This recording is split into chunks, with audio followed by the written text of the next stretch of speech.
بسم الله الرحمن الرحيم الحمد لله رب العالمين والصلاة والسلام على أشرف المرسلين سيدنا وحبيبنا مولانا محمد صلى الله عليه وسلم وعلى آله وصحبه وبارك وسلم.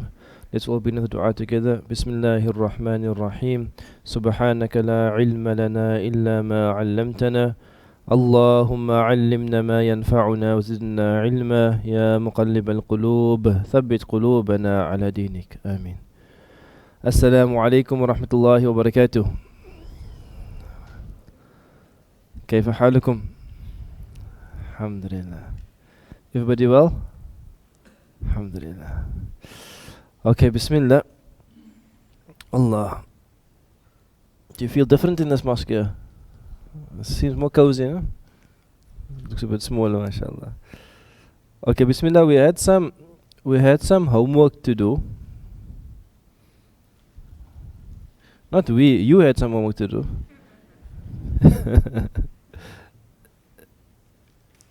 So if you can open to page exercise 5.2.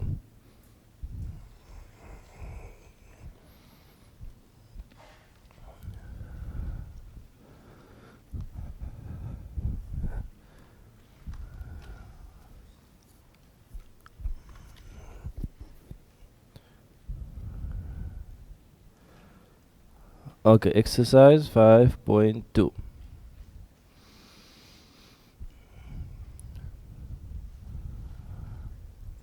So what we have in exercise 5.2, 5.3 and 5.4 are sentences that combine the concepts that you've learned so far.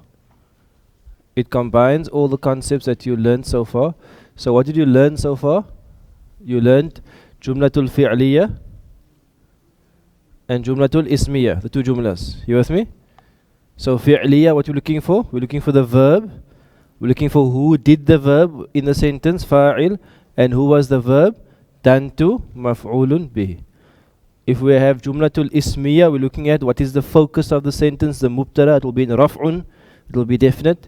And we're looking for news about the focus, it will be in raf'un, indefinite.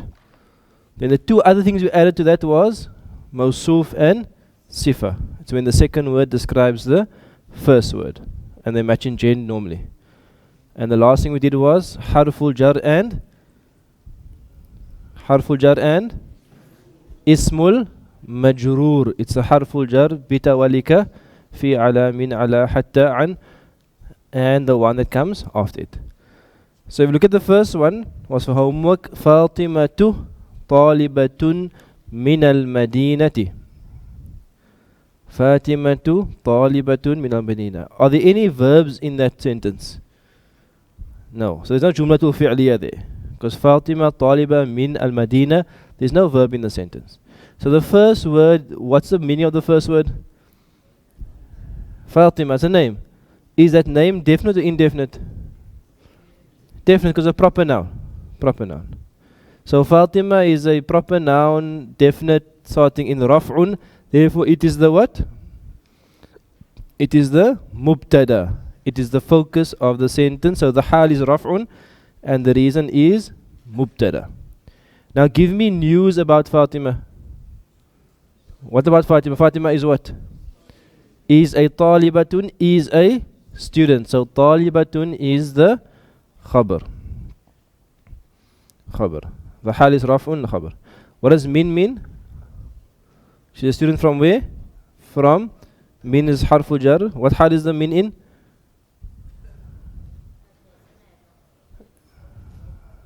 No hal. I didn't change this last week. Arabic still the same. Last week the harfu jar had no hal, and this week still has no hal. Until Qiyamah, inshallah, the harfu jar will have no hal. But what does the min do? The min makes the next word into what? Into jar. So you can see min al madinati, not min al madinatu or min al madinata, min al madinati. So the word after the min, the al madina, the hal is jar. And why? Because it's ismul majroor. Ismul majroor means the word that has been made into jar. So translation, Fatima is a student from the city. Next one. Ar-rajulu muslimun salihun. Ar-rajulu. Can we see any verbs in the sentence there? Do you see any verbs there? No. So we have no Jumatul Fi'liya. Yeah. So ar-rajulu is, and I don't know if we have Jumatul Ismiya. When we see the sentence starts with a raf'un and it's definite, then we know we have Jumlatul Ismiya. Ar-rajulu. So that's the hal is raf'un. Why? It's the mubtada. It's the focus of the sentence. Give me news about the man. What about the man? The man is what? The man is a pious Muslim, but listen to the one word. The man is a Muslim. So Muslim is raf'un khabr. That's news about the man. But it's not just any type of Muslim. What's the description of what type of Muslim he is? Pious. So salihun is the sifa, and at the same time Muslim is also mawsuf. So if you do it enough times, you'll find it becomes the same, it becomes repetitive after a while. So maybe the first time it took like 20 minutes to understand what's going on. The next time it'll take like 18 minutes, 15 minutes, 14 minutes, until it takes like a few seconds. You with me? So it's just like practice. Because the sentence structures are more or less the same.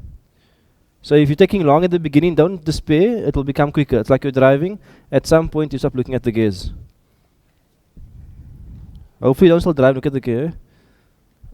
That will make me very nervous. No. Next one, number 2. Ramadanu shahrun. That Mubarak doesn't have harakat in there. What harakat should be on Mubarak? Mubarakan, Mubarakin, or Mubarakun. What do you think? Why? Because describing shahr, good. So you can start to read unvowel text already almost. Shahrun Mubarakun. So there's no verbs in that sentence. The sentence starts with a definite ism Ramadan. It's a proper noun. Like January, February, Ramadan, Dhul Hijjah, and so on. So Ramadan means Ramadan. Give me news about Ramadan. Ramadan is a month. So Shahrun is the khabar, is the news about Ramadan. But is it any month? What's the sifa of the month? Mubarakun. So Shahrun is raf'un khabar and Mubarakun is raf'un sifa. At the same time, Shahr is mawsuf. Next one. Al-Qur'anu kitabun jamilun. There's no verb in that sentence, and you can see it starts with a definite ism. Therefore, the definite ism is going to be what? What's the definite ism at the beginning? It's raf'un. Why? Because it's mubtada, it's the focus of the sentence. Mubtada is always going to be something is something. Focus, news. What's the focus? Al-Qur'anu raf'un mubtada. What's the news about the Quran? It is what? It is kitabun, it is a book. Raf'un khabar. What type of book? Jamilun sifa. Raf'un sifa for kitab. So you can see that like all of those are very similar in terms of their pattern. You get used to them after a while. The next 3 are going to be Jumlatul Fi'liya. We have Nasarat, Nasarat, and Fataha. So number 3 says, let's read together. Nasarat al-muallimatu at-talibati. So Nasarat means what? Let's say helped for now. Helped. We're going to find out where the fa'il is as we go through the process. Nasarat means helped. Where do we look for the doer? Eli. What's Eli mean? In. So at the end of Nasarat, do we see anything? We do see a ta with a sukoon in, but I'll remind you the ta with a sukoon is never the fa'il. The ta with a sukoon is never the fa'il. The ta with the fatha, yes. Nasarta is fa'il.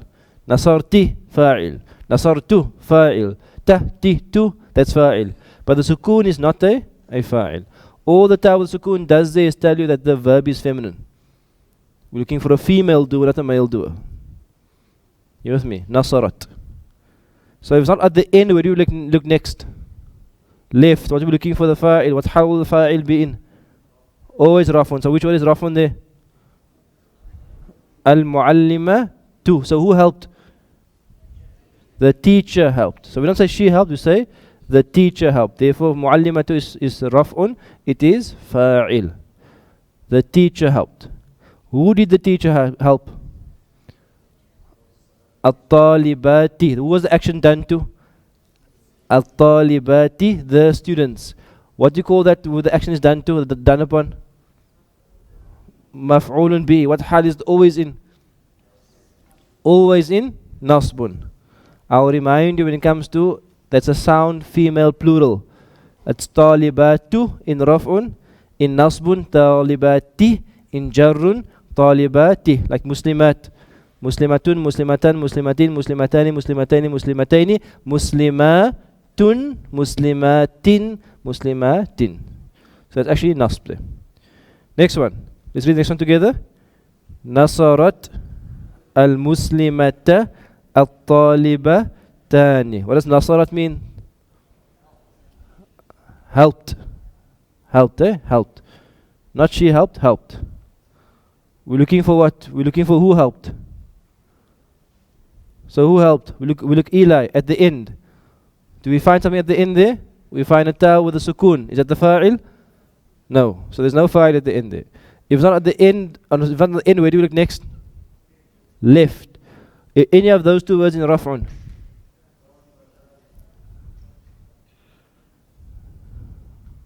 Let's discuss with your partners. Anything in raf'un there? Check with your partner. Someone say no, some say yes. Check with your partner. Is any of those two words, al-muslimata and at-talibatani, is any of those two words in raf'un? Just come to some agreement there.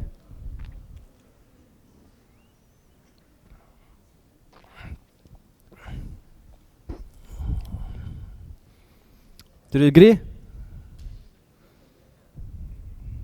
Remember, aini is dual. Muslimun, musliman, muslimin.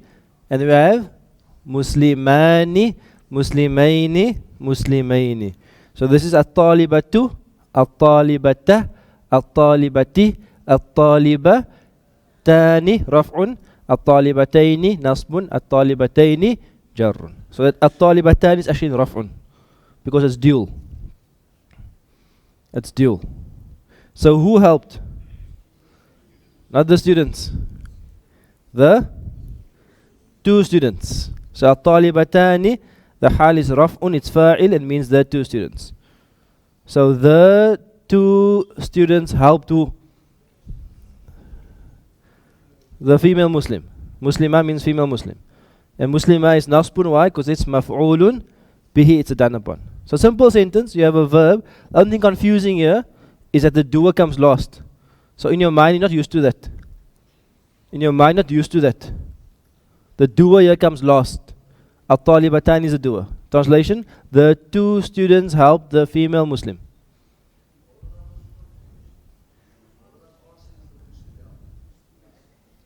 Where is that? How do you know I did the answer sheet? It's an assumption, right?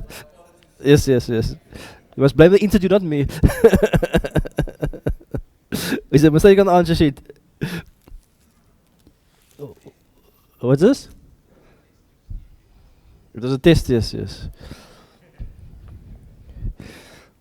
Yeah. What does the answer sheet say? The female? Okay. So the answer sheet compiler was also confused with the hals there, but it's supposed to be the two Muslim students help the female Muslim. Tell me, are those two Muslim students male or female? Female, because taliba tani. If they had to be male, what would they be called? Talibani. Talibun, talibani. Talibatun, talibatani. Last one.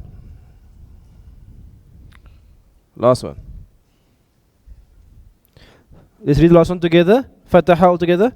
Fataha al-muslimuna baban fil masjidi fil madinati. What does fataha mean? Open. Who opened here? We look at the end, we say nothing there. We look at the left, what do we find? We're looking for a word in raf'un.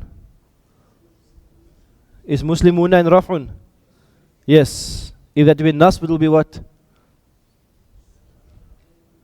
If muslimuna had to be nasb, it will be what? Una, ina. It would have been al-muslimani. Mina or jarun muslimina. So muslimuna is the raf'un, it is the fa'il. Who opened? The Muslims opened. What did they open? The door, a door? A door. So that baban is nasbun maf'ulun bihi. They opened a door. The Muslims opened a door. Fil masjidi. Fi is what? In harful jar. Al masjid is what? It's jar. Why? Ismul. Also together it's ismul. It comes as a pair always. Harful jar, ismul majrur. Say those two together. Harful jar, ismul majrur. When you see the harful jar, you automatically see the ismul majrur. Fi harful jar, automatically you see. Next one, ismul majrur. The next fi is what? Fil madinati, what's the fi? Harful jar. What comes after al madina? What after harful jar? Ismul majrur. So the al madina is jar because it's majrur. Translation: the Muslims opened a door in the masjid in the city. Okay. So I know some of you may be struggling with the labels. That's fine. Hopefully you're also getting some on translation as well. Translation is the main thing. Sometimes you find you can translate it, but you can't put all the labels. That's fine for now, inshallah. But we're just getting to consolidate the concepts. So inshallah, if you can get into your groups again, look at the next one, 5.3. Can you see how long the number 4 is? I want you to work on 5.3 and 5.4 for a few minutes, inshallah. Work on in your groups now. 5.3, 5.4. Tutors, if you can please make a tawaf and help them, assist them, inshallah. 5.3 and 5.4. What must you do? Translate hal and reason why. 5.3 and 5.4.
You can ignore that thing, that alama, you can ignore that inshallah. Where it says alama, just ignore that.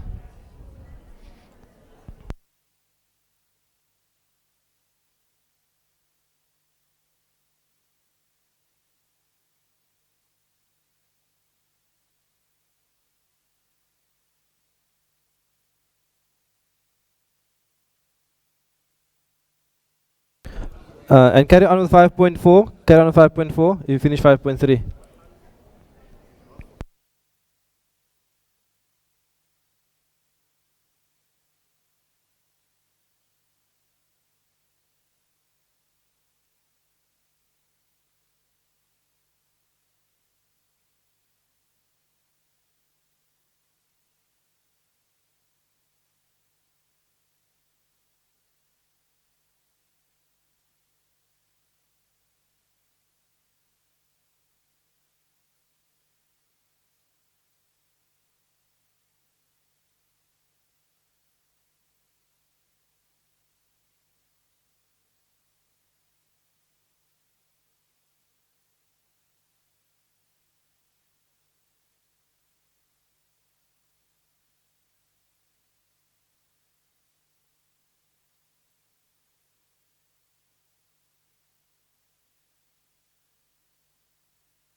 You can start 5.4 as well. You can start 5.4 as well.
Okay. Uh, so inshallah, I hope you are progressing well with that. Inshallah ta'ala, your homework is to finish 5.3 and also to finish 5.4. So 5.3 for homework and 5.4 is homework. Tariq, continue.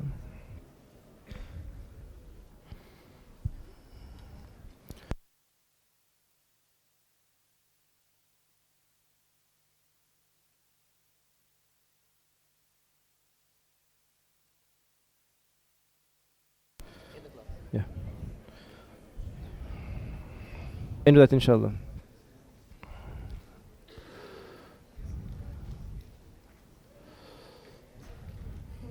No.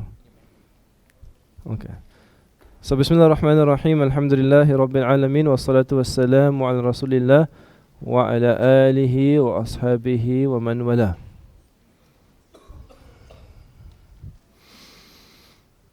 Allah.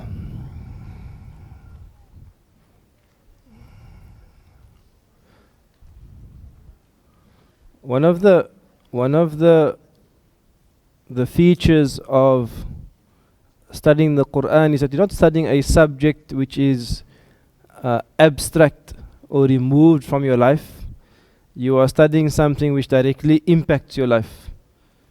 In every moment, every day, every relationship. Is that the Quran is a very impactful study, because everything you do in the Quran is actually about you. It's from Allah to you. It's like your personal message, your personal gift from Allah to you to guide you along the path. So sometimes you have like a spaceship or you have a vehicle traveling, and then it goes off the path. Then they apply something called course correction. Course correction means we have to just correct the way it's steered back onto the path.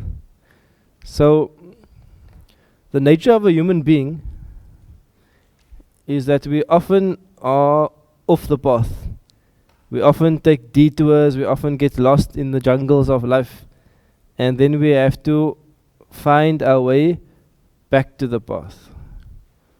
So before I talk about finding our way back to the path, let's discuss how do we know if we're off the path?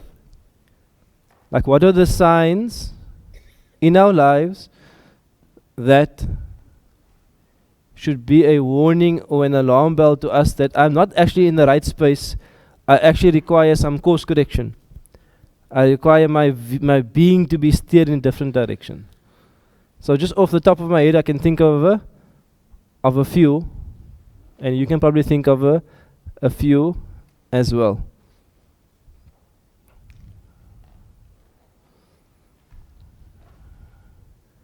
I think one maybe like fundamental one is that if you feel a sense of discontentment in your life.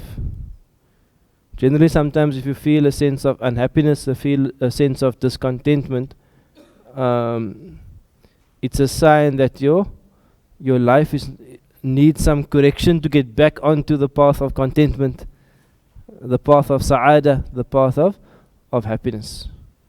So that's one of the signs. Another sign is that if you find yourself always like either living for some future moment, one day when something happens, or living in some past moment. So your whole life is about one day when I get somewhere. Like everything is about when I get there one day, when I get this house, when I get this job, when I get this, when I graduate, when I go on Hajj, when I do this. It's always about one day. That's also a sign that you're not living actually in the right space. Yes, you have niyas and goals, but it's not only about that. There's the present moment. And I think one of the other major signs is that, also linked to discontentment, is that like when you do the wrong thing, I believe that it's part of your fitrah, part of your natural disposition that you don't feel content. Like almost like it troubles you. It troubles you. Therefore Allah saw Surah Qiyamah, La uqsimu biyawmil qiyamah, wa la uqsimu bin nafsil lawwama. Allah says that I take an oath, a promise, a pledge, an oath, I swear by the day of Qiyamah. Then the second thing Allah says is, I swear by the soul that keeps blaming itself, keeps reproaching himself. As if to say the fact that Qiyamah is coming, one of the proofs for that is Allah has given you a soul that is actually holding you accountable. And when you go off the path, your soul blames you, and your soul reproaches you, and your soul like scolds you. It's one of the proofs that Qiyamah is coming, is that your soul knows it. Even though if you sometimes like put it behind you, your soul knows it. So it's part of the discontent, of the nafs. Another sign is that if your heart is invested in things of this world, whether it's material things, like your heart, your being, your time, your mind, your thoughts are invested in the material world. Yes, we all have to participate in the material world. We all have to eat and live and dress and house ourselves and provide for our families. But I'm saying when your whole being is, your day, your night, you wake up, it's all about that. Or your heart and your nafs is invested in your own ego, or in your own position, or in your own power, or in your own influence. It's a sign that the person is on the wrong path. And there are probably a number of other signs, but I think that these should be warning signs in our life. Because if we don't apply any course correction, if we don't turn this being in the right path, we're just going to go deeper and deeper and deeper down that path. And that effectively and essentially is going to be a wasted life. As you go down and down the wrong path of false attachments and false loves, a person becomes more and more lost, and you're not able to get back. There's something very, I mentioned many talks, but maybe I mentioned to you before, is that I don't know where I heard this saying, but it always like stuck with me. And it's like a bit of a severe and heavy saying, but it's also good for a warning. Is that I read the saying that if you have reached the age of 40 and your good deeds haven't outweighed your bad deeds, prepare yourself for the hellfire. So obviously it's a very heavy and a very morbid saying. Still on the wrong path. Don't assume when you're 50, 60 it's going to change suddenly. Because habits become more ingrained and more entrenched, it becomes more difficult to leave them. So it should be a warning to us, and mashallah, many of you are 40 plus a few. And there's always hope. The saying is just a lesson. There's always hope. You can always make tawbah, you can always turn to Allah. But the saying is just something to wake us up. So having said that, these days coming up, these 10 days of Dhul Hijjah, are considered in the Muslim calendar to be the holiest days of the year.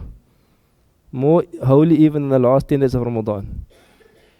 They say the last 10 nights, not the last, we're talking about days and nights. The 10 days here are considered to be more holy than the 10 days, not the nights, the 10 days of the last 10 days of Ramadan.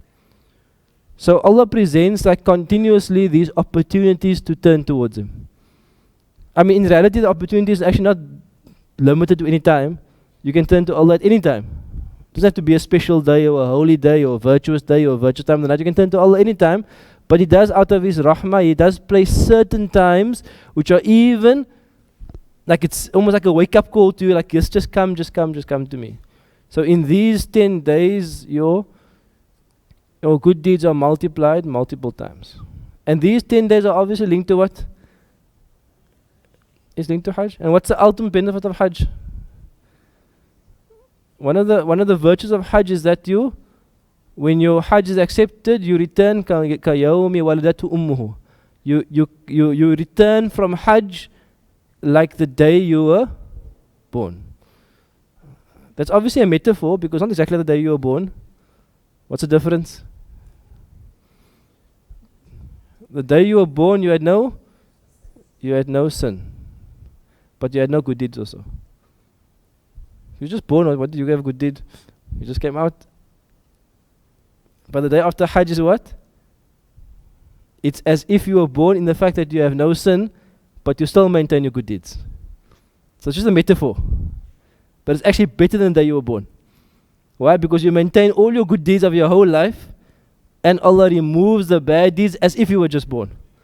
So it's actually, technically speaking, it's actually better than the day you were born. In terms of if you understand the complete understanding. So alhamdulillah, some of you have been in Hajj, and inshallah Allah will take the rest of you on Hajj, inshallah ta'ala. So essentially Hajj is about what? It's about the purification. And Hajj is essentially about what? It's about the course correction. It's like a physical course correction. You know what I mean? Like you physically get into a plane and you physically actually go to the Baytullah. So you physically go into a place. You're physically also dressing in a certain way. You're saying labbaik. Labbaik means I'm here, Allah, I'm at your service. So you're physically presenting yourself and saying, listen, Allah, I'm here. I'm here. So for those of us not on Hajj, what is left for us? What left for us is the hadith of the Prophet sallallahu alaihi wasallam. He says something beautiful. He says, "At-ta'ibu min adh-dhanb kama la dhanba lahu." The one who makes tawbah, and tawbah means what? Taba yatub means to turn, and to turn means what? To change your course. The one who changes their course from that which displeases Allah and from that which oppresses themselves to that which pleases Allah. This is tawbah. The Prophet ﷺ says, "Kaman la dhanba lahu," and that la, there is a special la. It means absolutely no sin. The one who turns to Allah, who repents to Allah, who changes their direction towards Allah, is like the one that has no sin. Is like the one that is sinless. They were sinful before, and then they made tawbah, they turned from away from that. It's as if that didn't exist at all. It's like wiped out. Allah is at-tawwab. He's the one that loves to just wipe out all of our issues, all of our misguided steps. So again, these few days, like I don't know, we have to come to a point. MashaAllah, maybe some of you reach that point, and maybe some of us still reaching that point. You have to come to a point where you decide, I need to change my course, direction of my life permanently towards Allah. That my being is really for Allah. My life is really for Allah. And there's no dichotomy, there's no opposition between doing that and working. Because part of your work is part of your khidmah, your family is part of your deen. That every single, it's not like you don't have church and state, you don't have dunya and akhirah, you only have Allah. And every friendship, every relationship, every rand you earn and spend, every moment, every place you go to, it is only that which pleases Allah. And that's the beauty of our faith. Our faith is immensely and completely practical and natural. It's like when you do it, you find fulfillment of all your needs, physical and emotional and spiritual, and you're at peace. So this is the beauty of our faith. So these 10 days, it gives us opportunity, because when are we going to turn? When are we going to turn to Allah? When are we really going to turn our lives towards Allah? And we can't be so preoccupied with this dunya. It's becoming a real disease. You don't need the extra 2 wings on your house. You're only 5 people. You're only 5 people. You only sleep in 1 bed. No, if you sleep in 2 beds at night. Off for a night there, off for another bed. Okay, my kids do. But but I'm saying you only need so much for your life. You only need so much for your life. Don't chase and chase and chase and chase all the time. This is part of this shaitan. Ash-shaitan ya'idukum al-faqr. Shaitan always promises you. He instills in your heart that you are poor. Stop chasing this dunya. The second thing is also stop chasing our shahawat. Our shahawat means our low desires. We keep chasing them, keep chasing them, keep chasing them. They're always empty. Like no matter how much you get of them, it's not enough. It just lasts for a few moments and it's gone and you want more. It's a few moments gone once more. In the process you harm yourself. We destroy ourselves by doing this. So at some point, before we die, we have to turn to Allah. And Allah presents us year in, year out. There's Ramadan, there's 10th of Dhul Hijjah, 10th of Ashura. All of these days is every single salah. There's every single last third of the night. Allah comes down. Who wants to ask me anything? Who wants to ask me forgiveness? There's this constant opening of the door of Rahmah. It's constantly being opened for us. And we often are constantly turning away from the door of Rahmah. And we're saying, I choose the door of Adhab over the door of the Rahmah. The door of Rahmah is opening. I'm saying I choose the door of punishment. Because I'm not able to make the change. I'm not able to turn to Allah. So these 10 days are important. They must be important in my heart. I'm reminding myself first of all, because we become desensitized towards the spiritual calendar. The calendar of Allah. There's a calendar of Allah. He tells you which days are important. He tells you which are the great days. These 10 days are great days. You and I must become sensitized towards it. When these days start, there must be a change in our lives, a change in our family's life. And sometimes the problem with change is that we have inertia. Inertia means we struggle to get going. When you struggle to get going, you must just push yourself. You must just go. You must push yourself. No one else is going to push you. You push yourself and Allah will help you on that journey. So inshallah we make dua that Allah will help us to wake up. Wake up sometime before we die. And sometime before we die, we turn to Allah and we awake and we say, Ya Allah, labbaik. Allah, ya I am your slave and you are my Lord. I want to please you and I want you to be pleased with me. May I live this life that pleases you. And maybe these next 10 days are those moments. Inshallah, we'll have a Mizan program this weekend. I think somewhere around the 9th of Dhul Hijjah, the 10th, we'll have a Mizan program, inshallah. And there are many other programs to join. But just be part of the movement and let's wake ourselves up, our families up. May Allah make us from the ta'ibin, those who really turn to Allah. And may Allah accept us into His divine rahmah. May Allah make us pure again and keep us pure. And may we die in a state of tawbah and a state of full iman. Allahu ameen. Wassalamu alaikum wa rahmatullahi wa barakatuh.